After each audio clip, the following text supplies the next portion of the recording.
तो भाई लोग कैसे हो। आज मैं आप लोग के लिए लेके आया हूँ दो मांत्रिक। चलिए कहानी स्टार्ट करते हैं। प्यारे भाइयों, बहुत पुराने समय की बात है। वारसिला नाम के एक गांव में चार्ली नाम का एक बौना रहता था। उसका इस संसार में कोई भी नहीं था, लेकिन वह सभी को अपना समझता था और कभी भी किसी को बुरा भला नहीं कहता था। जबकि गांव के बूढ़े जवान और बच्चे उसके छोटे कद का उपहास उड़ाकर उसे चिढ़ाया करते थे। हा हा हा, टिंगू कहीं का, और पेटू भी है। वैसे तो भगवान ने उसको हुष्ट पुष्ट शरीर एवं सुंदर चेहरा दिया था, परंतु उसका कद 2 फुट 6 इंच था। उसे इस बात का बड़ा दुख था, क्योंकि इस गांव में वही एक ऐसा व्यक्ति था जिसका कद इतना छोटा था, और यही कारण था कि अभी तक उसका विवाह भी नहीं हो पाया था। आह, कितना बदनसीब हूँ मैं। वह रोज भगवान से प्रार्थना किया करता था, हे भगवान, मुझे भी लंबा कर दो ताकि सबकी तरह मेरा भी विवाह हो सके और मुझे किसी की दया पर जीवन निर्वाह न करना पड़े। परंतु भगवान ने भी अभी तक उसकी प्रार्थना नहीं सुनी थी। यह उसके छोटे कद का ही परिणाम था कि कोई भी उसे काम नहीं देता, अतः उसे आर्थिक एवं सामाजिक कठिनाइयों का सामना करना पड़ रहा था। कई बार तो उसे एक समय का भोजन भी मिलना मुश्किल हो जाता, जबकि अपने पेटूपन के कारण पूरे गांव में वह प्रसिद्ध था। आह, 2 दिन हो गए फाका करते, अब तो कोई भी रोटी नहीं देता। एक दिन जब वह रोज रोज के उपहास और भूख से तंग आ गया, उफ, अब सहा नहीं जाता। अच्छा यही होगा कि मैं यह गांव छोड़कर कहीं और चला जाऊं। और गांव छोड़ने का विचार विचार कर एक रात उसने अपनी पोटली बांधी और भूखा प्यासा घर से निकल पड़ा। जब वह गांव से काफी दूर निकल आया तो उसे एक होटल दिखाई दिया जिसमें गर्म गर्म रोटी बन रही थी और लोग बैठे मजे से खा रहे थे। आहा, गर्म गर्म रोटियां, चलकर पहले भोजन करूं, फिर आगे बढ़ूंगा। क्यों भाई, भोजन का कितना पैसा लेते हो? होटल वाले ने चौंक कर इधर उधर देखा। अरे, यह आवाज़ अभी अभी किसने आवाज़ लगाई थी? परंतु जब उसे अपने आसपास कोई नहीं दिखाई दिया तो वह पुनः अपने काम में जुट गया। चार्ली ने सोचा कि शायद उसने उसकी बात सुनी ना हो, अतः वह फिर जोर से बोला, भाई साहब, मैं यहाँ हूँ आपके पैरों के पास। क्या आप बताने का कष्ट करेंगे कि भोजन करने का कितना पैसा लगेगा? आए, तुम यहाँ हो?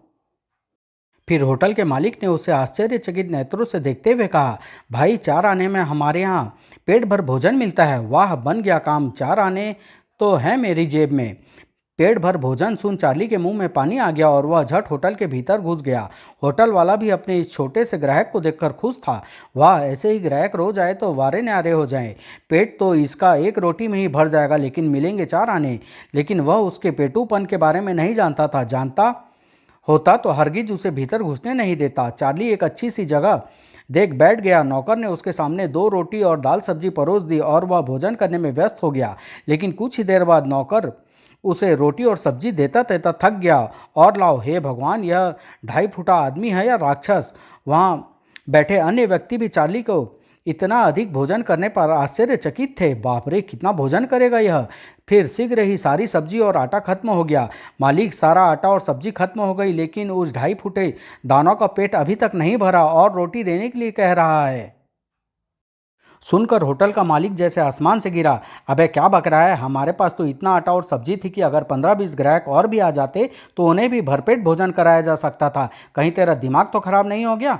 चल जा, अपना काम कर। मैं ठीक कह रहा हूँ मालिक, वह बौना 20-25 व्यक्तियों का भोजन कर चुका है, लेकिन अभी भी उसका पेट नहीं भरा।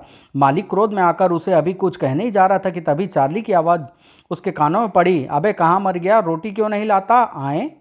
अब तो मालिक को नौकर की बात पर विश्वास करना ही पड़ा, क्योंकि बौने चार्ली को होटल के अंदर बैठे 1 घंटा हो चुका था और उसके अलावा केवल 3-4 व्यक्ति और बैठे थे। हे ईश्वर, कहीं ग्राहक के रूप में यह सचमुच ही कोई राक्षस अथवा भूत प्रेत तो नहीं? इतना छोटा कद और इतना भोजन, आश्चर्य है। फिर घबरा कर वह झटपट चार्ली के पास पहुंचा। हुजूर, हमारा सारा राशन समाप्त हो गया है, इसलिए और रोटी नहीं मिल सकती, लेकिन अभी तो मेरा पेट भी नहीं भरा।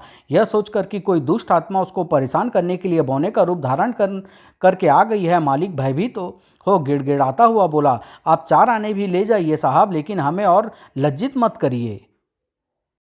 ठीक है, मैं जाता हूँ, लेकिन आइंदा से फिर किसी से 4 आने में भरपेट भोजन करने का बात मत कहना। बिल्कुल नहीं करूँगा हुजूर, मेरे बाप की तौबा। चार्ली चुपचाप उठकर होटल से बाहर आ गया और अपनी राह पर आगे बढ़ने लगा। मालिक उसको ऐसे घूरता रहा जैसे उसे डर हो कि वह फिर पलट कर उसके होटल में ना आ जाए। कमाई गई भाड़ में आसानी से टल गया। इतना ही बहुत है। हे ईश्वर, तेरा लाख लाख शुक्र है।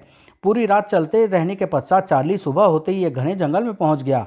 वो बहुत भयानक एवं घना जंगल मालूम पड़ता है। तेज चलूं, जितनी जल्दी इसे पार कर लूँगा उतना ही मेरे हक में अच्छा होगा। तभी उसे एक वृक्ष तले बंदरनुमा एक भयानक जानवर बैठा नजर आया। डर के मारे उसकी जान निकलने लगी। अरे बाप रे, कैसा भयानक जानवर है! इससे पहले कि उसकी दृष्टि मुझ पर पड़े भाग निकलूं। फिर वह वहां से भागने ही वाला था कि वह बंदरनुमा किंतु भयानक जानवर बोल उठा, ठहरो भाई, मुझसे डरो नहीं, मैं तुम्हें कोई क्षति नहीं पहुंचाऊंगा। अरे यह भयानक जानवर तो इंसानी भाषा भी बोलता है। और चार्ली पलट कर आश्चर्य से जानवर को देखने लगा।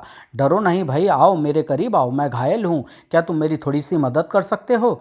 ओह, यह तो बेचारा घायल है। चार्ली को उस पर दया आ गई और वह डरता डरता उसके निकट पहुंच गया। कहिए महाशय, मैं आपकी क्या सहायता कर सकता हूँ? यहाँ से दो मील दूर एक मैदान है, उस मैदान की घास लाकर और उसे पीस कर उसके घोल को यदि मेरे जख्मों पर लेप कर दिया जाए तो मैं तुरंत अच्छा हो जाऊंगा। क्या तुम मेरे लिए इतना कष्ट उठाओगे? बंदरनुमा उस जानवर का विनय पूर्ण स्वर सुनकर चार्ली का दिल पिघल गया। साथ ही साथ उसका सारा भय भी जाता रहा। हाँ हाँ, क्यों नहीं, तुम्हारी मदद करके मुझे प्रसन्नता होगी। तुम मेरी इस पोटली को ध्यान रखना, मैं अभी वह घास लेकर आता हूँ। ठीक है, मैं तुम्हारा यह एहसान जीवन पर्यंत नहीं भूलूंगा। शीघ्र ही चार्ली दौड़ता हुआ उस मैदान में पहुंच गया और फटाफट घास उखाड़ने लगा। तभी अरे, यह धुआं कैसा उठ रहा है? जहां से उसने घास उखाड़ी थी वहां तेजी से गाढ़ा गाढ़ा धुआं निकलकर आकाश को छूने लगा। फिर देखते ही देखते वह धुआं एक विशालकाय दड़िहल व्यक्ति के रूप में परिवर्तित हो गया। इस विशालकाय राक्षसनुमा व्यक्ति को देख चार्ली की आंखें आश्चर्य एवं भय से फट पड़ी। उफ, आखिर यह सब क्या माजरा है? तुम कौन हो भाई? हा हा हा। सुनो, जिस बंदर के लिए तुम यह घास ले जा रहे हो वह मेरा शत्रु कीर्ति स्वामी है।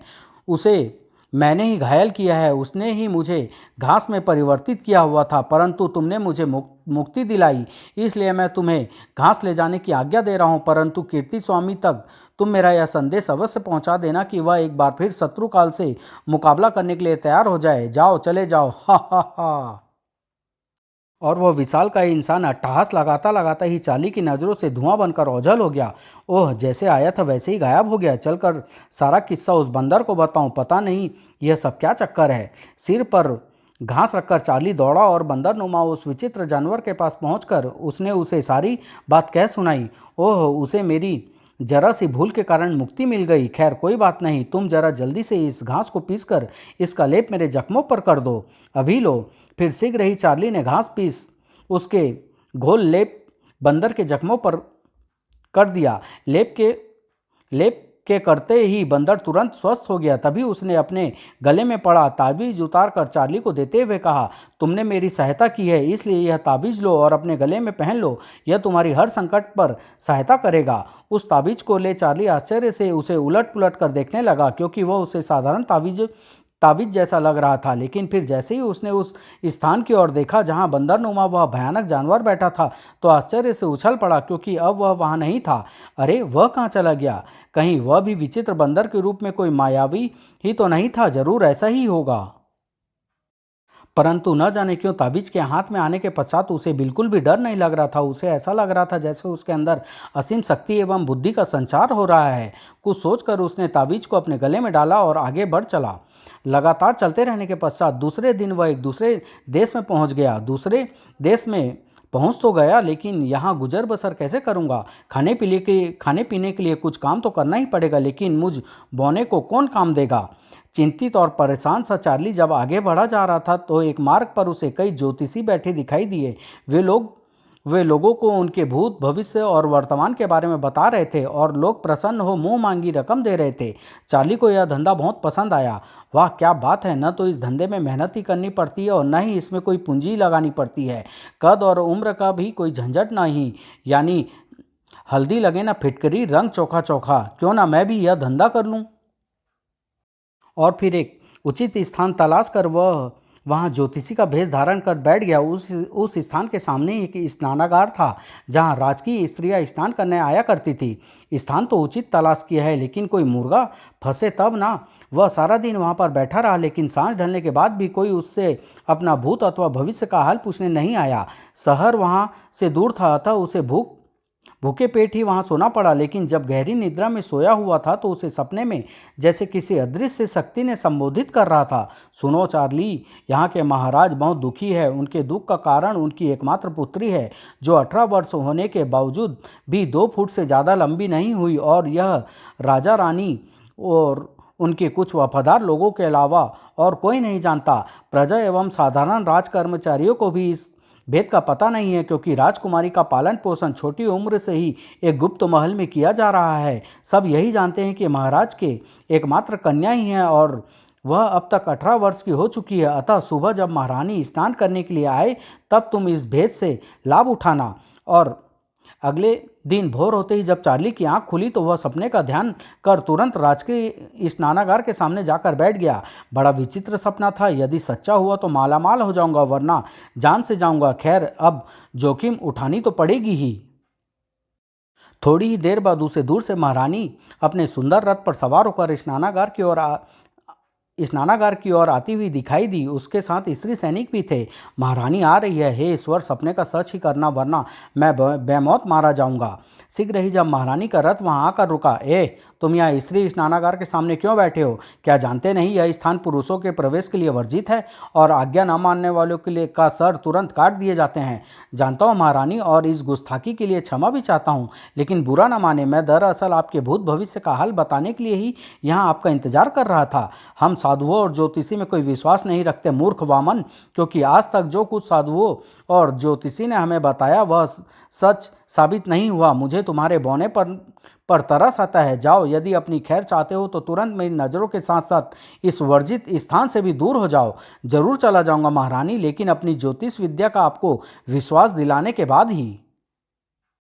क्या कहा? तुम्हारी इतनी हिम्मत कि हमसे जुबान दराजी करो? सैनिकों, गिरफ्तार कर लो इसे। क्रोधित न होइए महारानी जी, यदि आपके सैनिक ने मुझे गिरफ्तार किया तो कल सारा देश 2 फुट की रानी के बारे में जान जाएगा। चार्ली का अर्थपूर्ण बात सुनकर महारानी को जैसे लकवा सा मार गया। वे कुछ क्षणों तक फटी फटी आंखों से ज्योतिषी बने चार्ली की ओर देखती रही, फिर भरी भरी सी आवाज में अपने स्त्री सैनिकों से बोली, आज हम स्नान नहीं करेंगे, चलो वापस लौट चलो।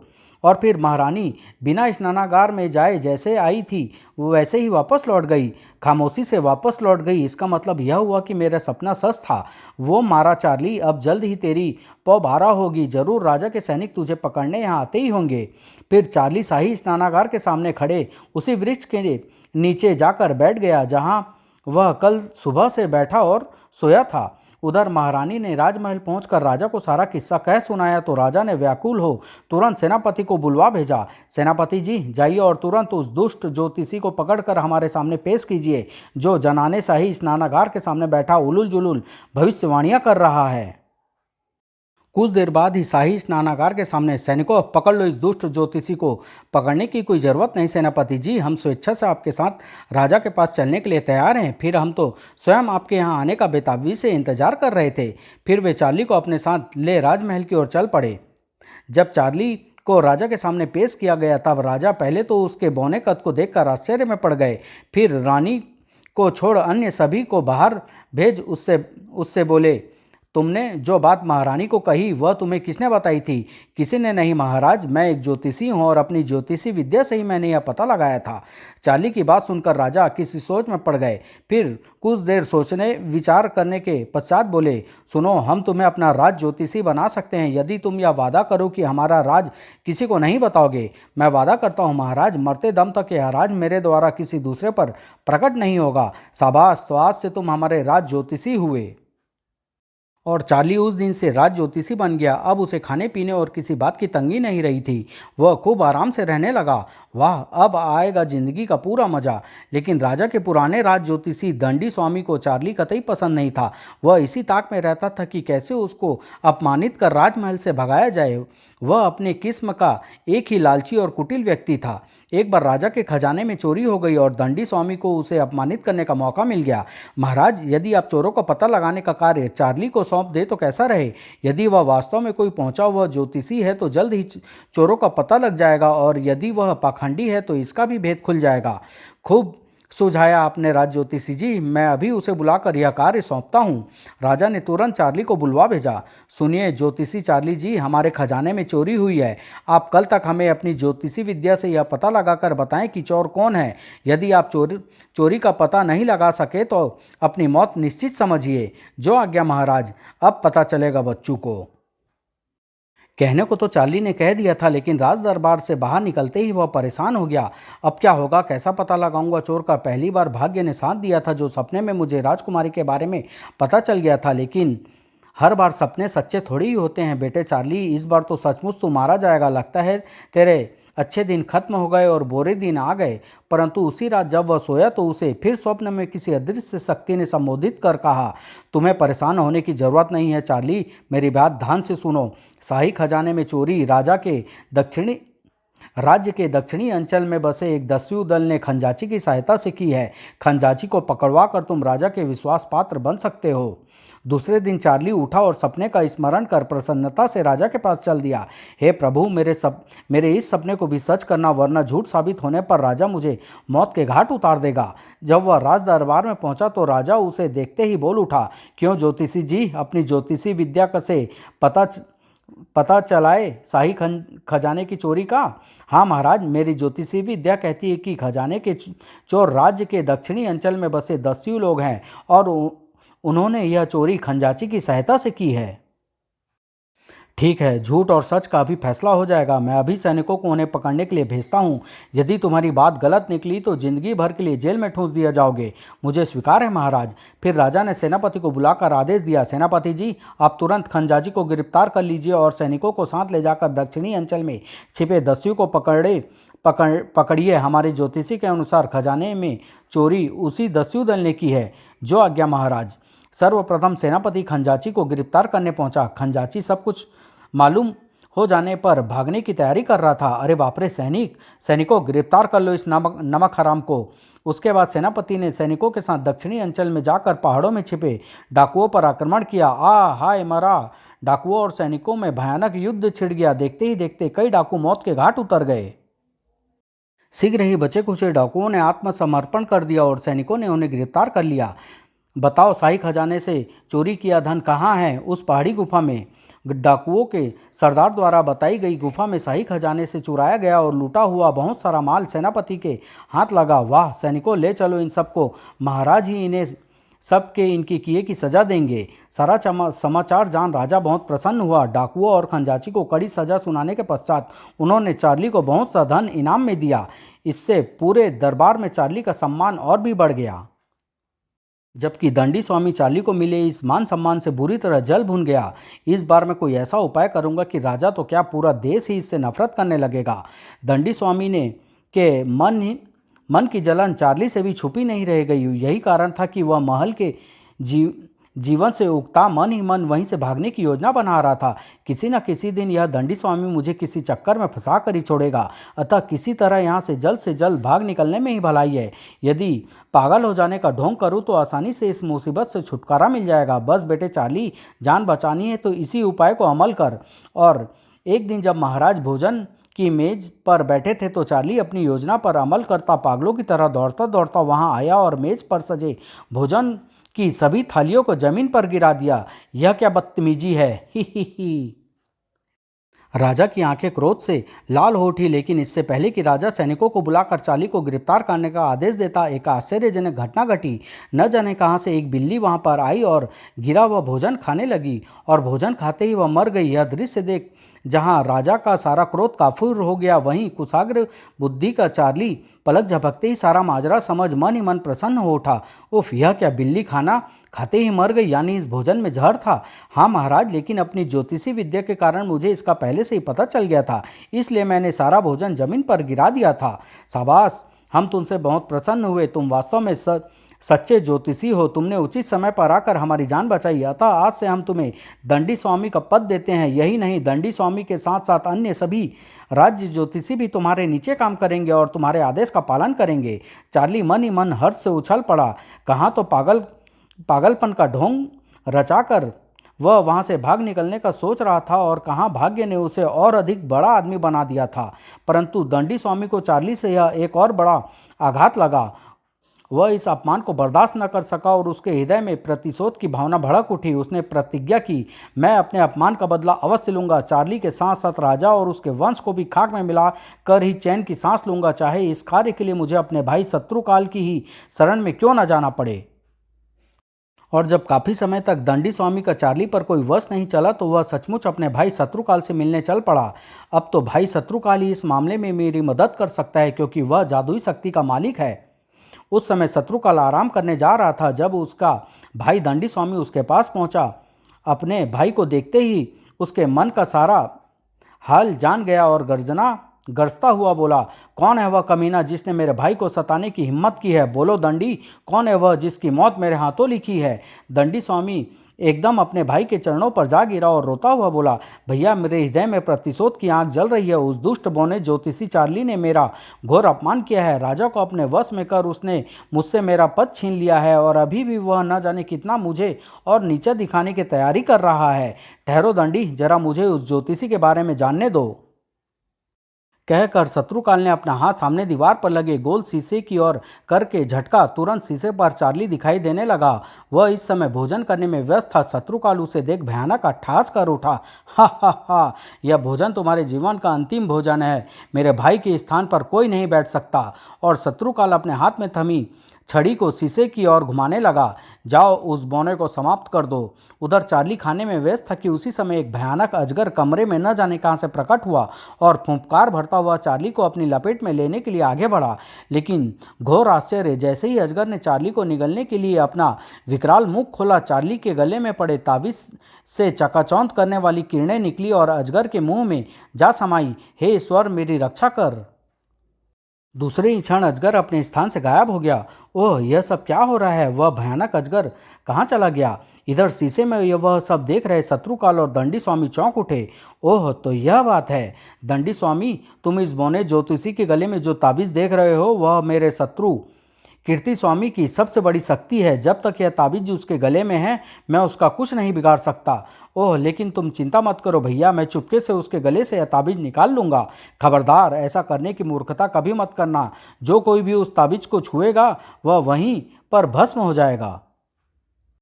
सुन, इस बौने को समाप्त करने एवं राजा को उसकी करनी का उचित दंड देने का बस एक ही उपाय है। वह क्या भैया? मेरा एक मित्र है काल भैरव, वह असीम शक्तियों का मालिक है। वह कीर्ति स्वामी की शक्ति समाप्त कर बौने को मार सकता है। मैं उसे सारी बात समझा दूंगा। तुम्हें सिर्फ इतना करना होगा कि किसी तरह राजा की 2 फुट की राजकुमारी का अपहरण कर उसके पास पहुंचा दो। वह सिंधु घाटी में निवास करता है। उसके बाद तुम राजा को सलाह देकर उस बौने चार्ली को राजकुमारी का पता लगाने के लिए किसी तरह सिंधु घाटी भिजवा देना। उससे काल भैरव निपट लेगा। ठीक है भैया, मैं ऐसा ही करूँगा। और दंडी स्वामी प्रसन्नचित्त वापस महल में लौट गया। कुछ दिन बाद ही उस गुप्त महल के बाहर एवं भीतर खड़े रक्षकों एवं पहरेदारों में बौखलाहट फैल गई। जहाँ 2 फुट की राजकुमारी को रखा गया था, राजकुमारी गायब हो गई। कहाँ गई, कैसे गई, कुछ पता नहीं। चलो महाराज को सूचित करें। ठीक है चलो, लेकिन सावधान, अन्य किसी को इस बात की कानो कान खबर नहीं होनी चाहिए। राजकुमारी के गायब हो जाने की खबर सुनकर राजा और रानी के दुख की कोई सीमा न रही। राजकुमारी को चारों तरफ ढूंढा गया, परंतु राजकुमारी का कहीं भी पता नहीं चल सका। एक दिन मौका पा दंडी स्वामी राजा के पास पहुंचा। महाराज, मैंने अपनी ज्योतिषी विद्या से राजकुमारी का पता लगा लिया है।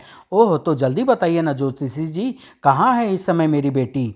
राजा की व्याकुलता देख दंडी स्वामी मन ही मन मुस्कुराया और बोला, महाराज, राजकुमारी को एक शैतान उठाकर ले गया है जो सिंधु घाटी नामक स्थान पर रहता है। तो ठीक है, हम कल ही इस घाटी पर चढ़ाई कर देते हैं। नहीं महाराज, ऐसा गजब कभी मत कर बैठिएगा। उस घाटी में कोई लंबा आदमी प्रवेश नहीं कर सकता। यदि कोई ऐसा करने की हिम्मत करेगा तो भस्म हो जाएगा। इसलिए राजकुमारी को छुड़ाने के लिए किसी बौने व्यक्ति को ही नियुक्त किया जाना चाहिए। ओह ठीक है, ऐसा ही करूँगा। दूसरे दिन सारे नगर में ढिंढोरा पिटवा दिया गया। ढम ढमा ढम ढम। नगरवासियों ध्यान से सुनो, महाराज का हुक्म है कि देश के सभी बौने व्यक्ति कल राजमहल में एकत्रित हों। आदेश न मानने वाले को सख्त सजा दी जाएगी। परंतु दूसरे दिन जो व्यक्ति महल में उपस्थित हुए वे या तो पूर्ण रूप से बौने नहीं थे और यदि कुछ थे भी तो उसमें इतनी साहस नहीं था कि वे सिंधु घाटी की यात्रा कर सके। राजा की आज्ञा घोर निराशा में बदल गई। ज्योतिषी जी, इसमें से तो कोई भी बौना सिंधु घाटी जाने लायक नहीं है। अब क्या होगा? कौन छुड़ा कर लाएगा मेरी बेटी को? निराश न हो महाराज, यदि आप बुरा ना माने तो मैं एक सुझाव पेश करने की आज्ञा चाहता हूँ। आज्ञा है, जल्दी कहो। मेरे विचार से इस काम के लिए बौने ज्योतिषी चार्ली से उपयुक्त और कोई व्यक्ति नहीं हो सकता। वह हष्ट-पुष्ट एवं साहसी भी है, उसे ज्योतिषी का ज्ञान भी है। वह आने वाले संकटों का पूर्व पता लगा उसे अपना बचाव भी कर सकता है। दंडी स्वामी इतना कहकर खामोश हो गया और राजा पर अपने शब्दों का प्रभाव देखने लगा। राजा पर उसके शब्दों का उचित प्रभाव पड़ा था। निसंदेह दंडी स्वामी, आपने हमें उचित सलाह दी है। हम अभी ज्योतिषी चार्ली को बुलवा भेजते हैं और उसे ही राजकुमारी को ढूंढ लाने का आदेश देते हैं। यही उचित होगा महाराज, वरना न जाने राजकुमारी पर क्या बीते। बौना चार्ली उस समय हर प्रकार की चिंता से मुक्त हो आराम की नींद सो रहा था। उसे इस बात का तनिक भी आभास नहीं था कि दंडी स्वामी उसके विरुद्ध कितनी भयानक साजिश रच चुका है और उसे मौत के मुंह में भेजने की पूरी तैयारी कर चुका है। राजा के आदेश पर एक सैनिक ने आकर उसे जगाया और बोला, महाराज ने आपको इसी समय याद किया है। इसी समय? ठीक है, तुम चलो, मैं अभी आता हूँ। लगता है जरूर कोई विशेष बात है। कहीं दंडी स्वामी ने मेरे विरुद्ध फिर कोई चाल तो नहीं चली। फिर शीघ्र ही वो तैयार होकर वह राजा के पास पहुंचा। राजा ने उसे सारी बात बताकर सिंधु घाटी से राजकुमारी को लाने के लिए नियुक्त कर दिया। सुनिए चार्ली जी, आपको कल इस सिंधु घाटी के लिए रवाना होना है, अतः सफ़र की तैयारी कर लें। मैं अपनी बेटी को शीघ्र से शीघ्र अपने सामने देखना चाहता हूँ। निश्चिंत रहें महाराज, शीघ्र ही राजकुमारी सकुशल आपके सामने होगी। तो मेरा संदेह ठीक ही निकला। यह सब कुछ दंडी स्वामी का ही किया धरा लगता है। दूसरे दिन वह सारी तैयारी के साथ घोड़े पर सवार हो सिंधु घाटी की यात्रा के लिए निकल पड़ा। द्रुत गति से दौड़ने वाला घोड़ा उसे जैसे हवा में उड़ाए लिए जा रहा था। यदि भाग्य ने इस बार भी साथ दिया तो दंडी स्वामी को ऐसा मजा चखाऊंगा कि वह फिर कभी भूल कर भी मुझसे जूझने की कोशिश नहीं करेगा। रात होते होते वह एक घने जंगल में जा पहुंचा। अब उसे बड़ी जोरों से भूख और प्यास सताने लगी थी। पहले खा पीकर रात काटने के लिए किसी उपयुक्त स्थान की खोज करनी चाहिए। सुबह पुनः आगे बढ़ूंगा। फिर एक उपयुक्त वृक्ष देखकर उसने उस पर एक मचान बनाया और खा पीकर लेट गया। घोड़े को वह पहले ही उस वृक्ष के तने के साथ बांध चुका था, परंतु अभी उसकी आंख लगी ही थी कि उसे ऐसा लगा जैसे वह हवा में उड़ रहा हो। उसने चौंक कर जो नीचे देखा तो उसके आश्चर्य का ठिकाना न रहा। हाय मेरी माँ, यह सब क्या चक्कर है? पेड़ तो हवा में उड़ रहा है। उफ, यह तो पानी में डुबकी लगाने जा रहा है। फिर इससे पहले कि वह समुद्र में समा जाता, चार्ली वृक्ष से कूद गया और पानी में तैरने लगा। यदि कूदता नहीं तो वृक्ष के साथ ही समुद्र के गर्भ में पहुंच गया होता। लेकिन मेरे हथियार आदि तो पेड़ के साथ ही समुद्र के गर्भ में पहुंच गए। अब खतरों का सामना कैसे कर पाऊंगा?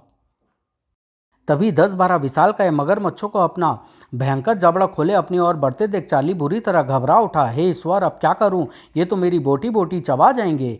लेकिन जैसे ही मगरमच्छ उनके निकट पहुंचे, उसके गले में पड़े ताबीज से चमकदार तेज किरणें निकलकर उन पर पड़ी। आए, फिर वही चमकदार किरणें इस ताबीज से निकल रही है और दूसरे ही क्षण वे सभी मगरमच्छ आग की भयानक लपटों में घिर गए। चार्ली अपने स्थान पर ठगा सा स्थिर खड़ा रह गया। इन विचित्र चमत्कारों का रहस्य उसकी समझ में जरा भी नहीं आया था कि आखिर वह कौन सी अदृश्य शक्ति है जो बार बार उसकी मदद कर रही है। कुछ समझ में नहीं आ रहा आखिर यह सब क्यों और कैसे हो रहा है। फिर देखते ही देखते सभी मगरमच्छ जलकर स्वाहा हो पानी में बह गए। चार्ली की समझ में कुछ नहीं आया, लेकिन पानी में रुकना ठीक न समझ वह किनारे की ओर तेजी से तैरने लगा। लगता है कोई मांत्रिक मुझे अपनी मंत्र शक्ति से मारना चाहता है। हो सकता है उस मांत्रिक का संबंध दंडी स्वामी से हो और शीघ्र ही बिना किसी अन्य खतरे से 2-4 हुए वह सकुशल किनारे तक पहुंचने में सफल हो गया। उफ, एक बार फिर उसी अदृश्य शक्ति ने मेरे प्राण बचाए, लेकिन मुझे आगे बढ़ना चाहिए। यहाँ रुकने से तो कोई लाभ नहीं। क्या चार्ली आगे बढ़ सका? चार्ली के गले में पड़े उस विचित्र ताबीज का क्या रहस्य था? वह अदृश्य शक्ति कौन सी थी जो बार बार उसकी मदद कर रही थी? क्या चार्ली शत्रु काल के मित्र काल भैरव से मुकाबला कर 2 फुट की राजकुमारी को सिंधु घाटी से आज़ाद करा ला पाने में सफल हुआ? इन सभी प्रश्नों का उत्तर जानने के लिए थोड़ा इंतजार करिए। नेक्स्ट कॉमिक्स का चमत्कारी ताबीज समाप्त।